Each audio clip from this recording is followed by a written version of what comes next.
What is the essence of life? Why do we live? What is the purpose with the essence of our life? Is it our striving for a happy life, whatever that may be? There is somehow the gnawing feeling in us that despite everything we are pursuing or have already accomplished, we haven't really come close to the essence of our life.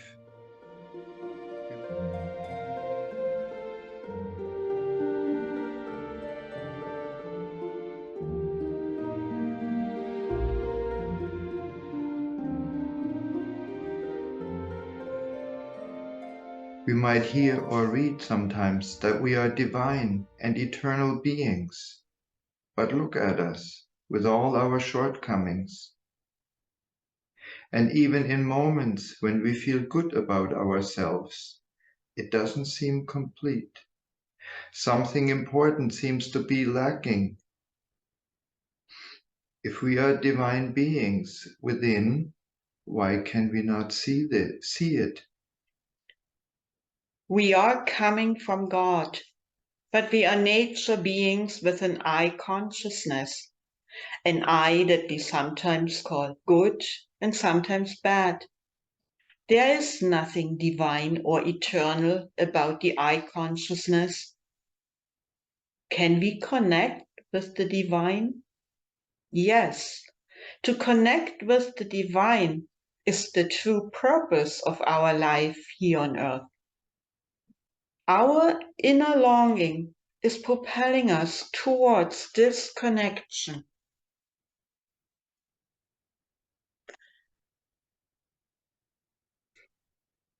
We human beings of this nature are the inhabitants of an eternal microcosm. The image shows it as a sphere, but it is actually not a sphere because it has no circumference, no beginning, and no end. The microcosm does not belong to our realm of time and space. It is eternal and belongs to the universal life field of the Absolute.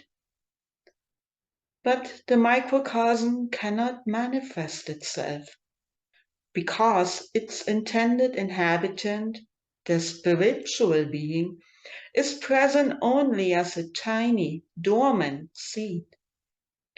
This seed, a spark of the eternal spirit, is at the center of the microcosm and coincides with the location of our heart. But we, in our current state of consciousness, have no means to connect to the microcosm or to the spirit spark, because we only have the perceptions of our I consciousness. A new consciousness is needed, one that is not bound to this three-dimensional nature, a consciousness that does not identify itself with its own projections and senses. The key is the spirit spark in our heart, that what we experience as longing and seeking for the truth is the calling of the spirit. Our familiar 3D mind cannot grasp it, and yet it is still there as a deep certainty within us.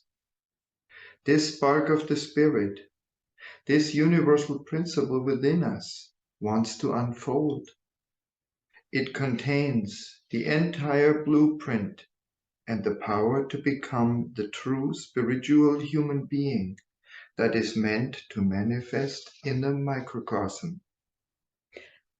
And now we will make a big leap and will look at everything from a very broad perspective.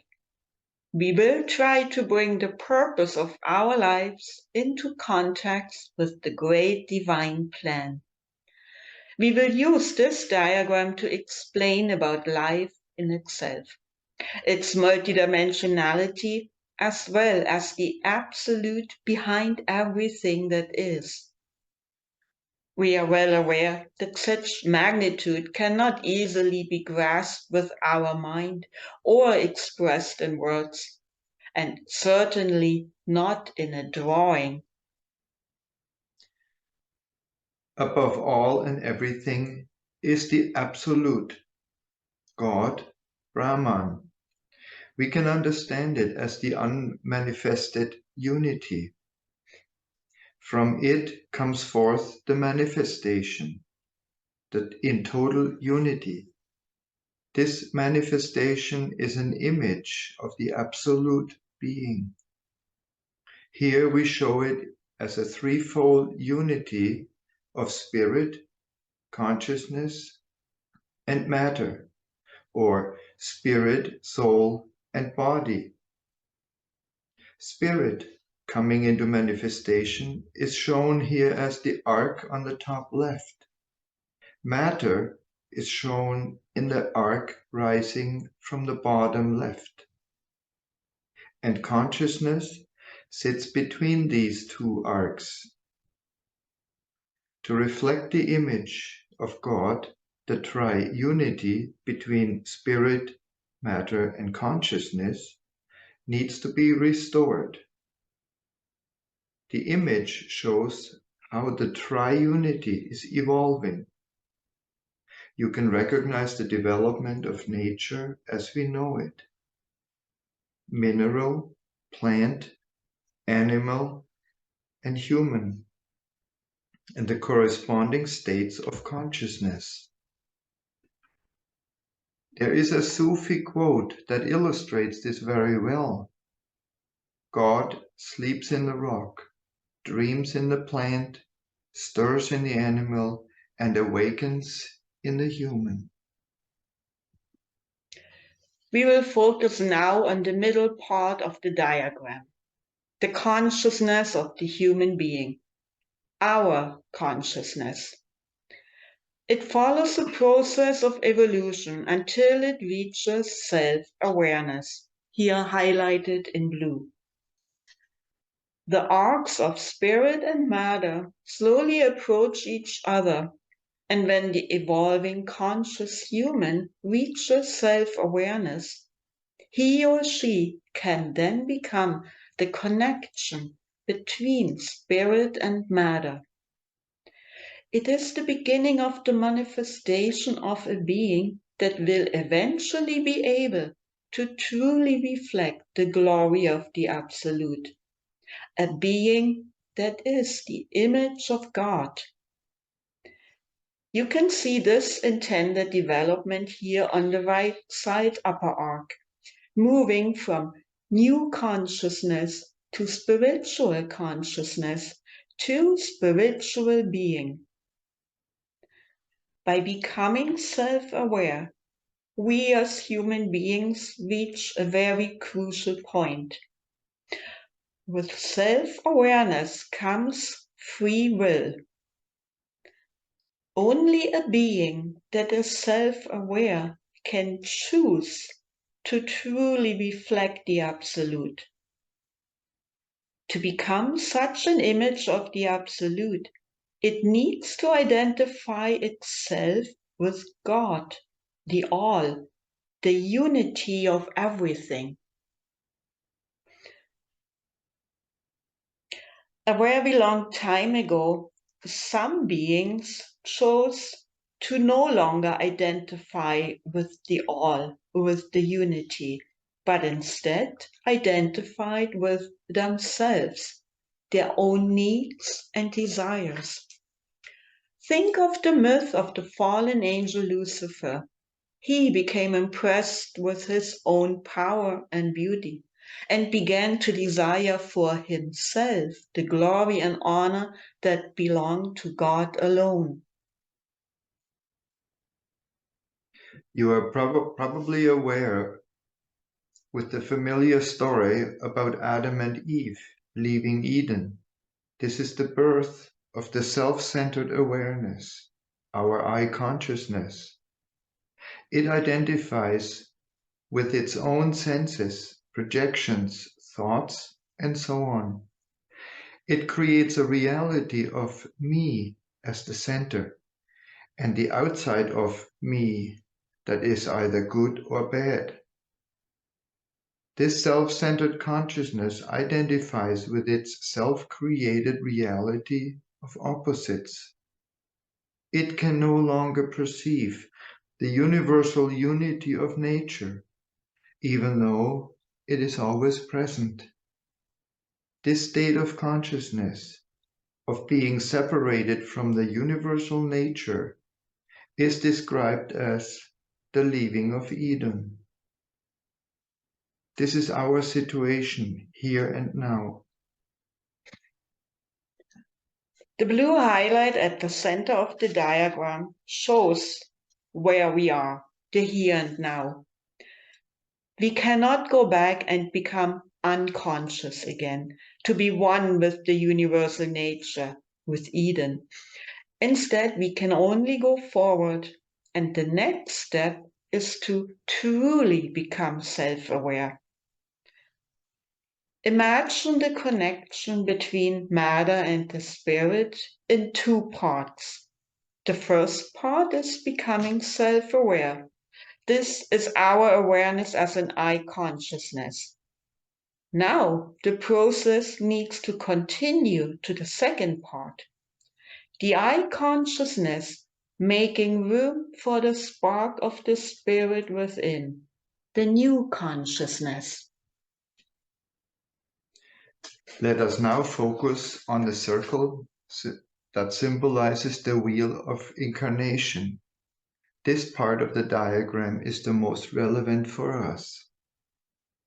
The light in blue, the highlight in blue, on the lower part of the circle indicates where we are as mature adults, and it shows where we can go. We can continue to go around the wheel of birth and death, the black arrows, or we can leave the wheel of incarnation on the golden path to the new consciousness. What happens on the wheel of birth and death when we die? We slowly disintegrate. You can see the different shades of green here. Our physical body as well as our more subtle bodies, including our I consciousness. Only the energetic markers of all our experiences are left behind in the microcosm. With the next incarnation, a new personality will manifest in the microcosm, a new baby.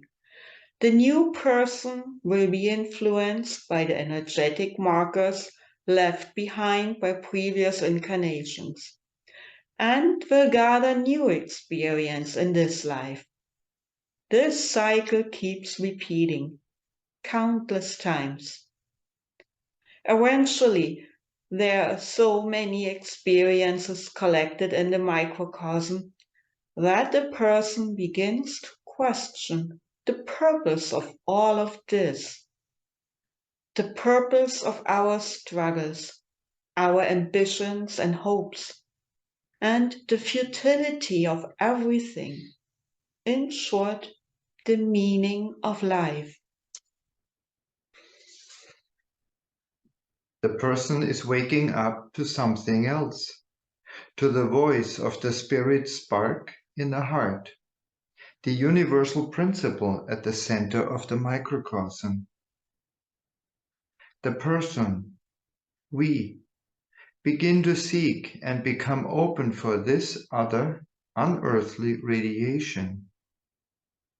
Slowly, we begin to shift our focus of our life away from our self-centered awareness and towards the universal principle in our heart. It is a process where something else is growing within us, something besides our familiar I consciousness, the new consciousness. This new consciousness is like the embryo of the spiritual human being that once was, and is meant to be the inhabitant of the microcosm again. We are meant to become the instrument, the vehicle of the other one within. We are like the caterpillar that gives up its own identity to become the butterfly. This is the true purpose of life for the caterpillar. And for our life, our purpose is making room so this new consciousness within can grow. To bring this back to our diagram, we are at the crossroads where we can choose either another round on the wheel of birth and death, following the black arrows, or following the golden line from self-awareness to new consciousness, building the second part of the connection by becoming truly self-aware. Then the new consciousness in the microcosm will eventually grow into a new spiritual being that can reflect the glory of the Absolute. Let us now bring everything we said into a more practical context for our lives. We are part of the divine plan, whether we are aware of it or not. The radiation of the universal life field is always present. When we experience this inner yearning for something we cannot even name, when we seek to find answers about the meaning of our life, then we can actually hear the voice of the eternal within us. If we follow it, then this yearning can guide us on our inner path and also in our daily life. Sometimes we may hear it very clearly and sometimes not at all. It is part of the inner process to learn to recognize this yearning and clear away what is muffling it. What muffles it? Everything that keeps us entangled in the commotions of the polarity of our I consciousness, our emotions, our opinions, our taking sides for this or that, and engaging in conflict. We can learn to recognize how all these factors toss us around like a leaf in the wind. Already by acknowledging how we are driven by this emotion or that reaction, we create a bit more space for the other voice within us. And so it becomes possible to engage a little less in the emotional turmoil of our I consciousness. For instance, in the evening, before going to sleep, we can reflect on our day, not by evaluating it as, here I did good and there I did poorly. No, but just by acknowledging it.